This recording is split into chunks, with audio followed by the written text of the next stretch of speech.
Hello, wine fans. Stephen here for the Napa Valley Wine Academy content team with my weekly update on what is new in membership. Not only has the temperature dropped this week, but we are moving south in our trip through France, where our theme this week is going to be on the Northern Rhone. So we've got some a nice new maps and grapes and things like that. But we've got some other cool stuff for membership as well. So you might remember last week we were in Beaujolais. So directly south of Beaujolais, really not too far, is the Northern Rhone. Of course, the Northern Rhone is known for producing a lot of amazing red wines from Syrah, but also some whites as well.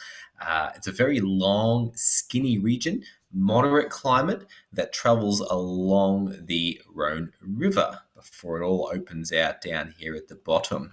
So I learned some things in the production of this map. First, I didn't realize that Saint Joseph and Condrieu actually overlap a little bit. So depending on what you're growing in which particular part of that crossover, you can call your wine, the appropriate region. Also, Saint Joseph, I always knew was fairly long. I didn't know it went all the way up into Condrieu, but also I didn't know how far south it actually went because there's a little bit right down the south here. Even south of Cornas, which is still technically Saint Joseph. So very cool, a very cool map. You can see it's really influenced by the surrounding hills and mountains, and of course that famous river as well.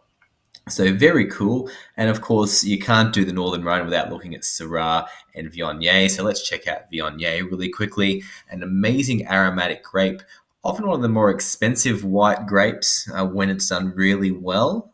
But I mean, look at some of these aromatics. I mean, it's just hard to match that with any other grapes. There's a lot happening with when you're drinking a Viognier wine, particularly those high-end ones. Now, obviously, it's grown in France, but a lot of the New World has really latched onto it as well, and it is growing a fair bit in Europe as well. It's just much more famous in France, really, isn't it? So it is an international variety, very famous, very floral, and a good one that you should really know about. What else have we got this week? So we have an amazing new documentary from Wine Masters TV.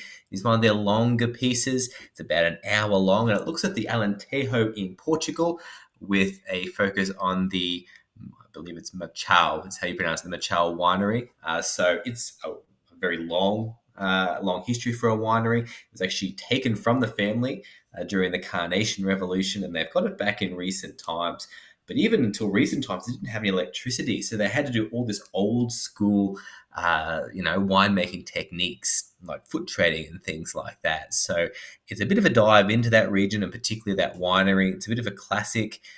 Obviously, it's Wine Masters TV, so it's going to be beautifully shot, really well put together, and a great way to spend an hour.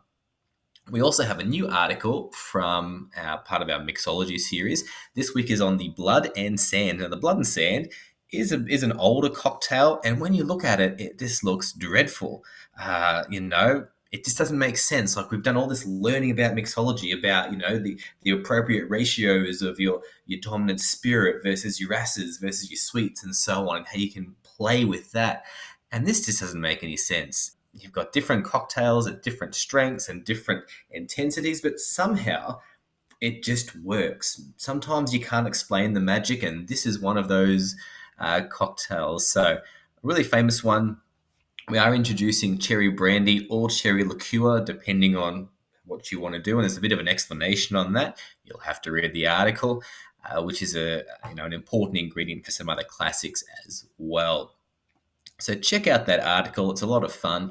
And then on Thursday, of course, we are having a live stream from HQ, and it is featuring Chilla, our very own Chilla Cato, who is a winemaker and always speaks to me with a lot of authority. Whenever Chilla talks, I listen.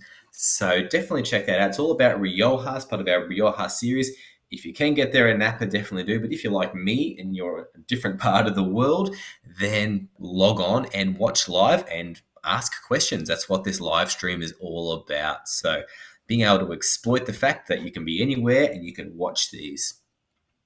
Otherwise, have a fantastic week. If you are going to drink something, make sure it's delicious, a tasty wine or a Blood and Sand, and I'll have an update for you next week. Cheers.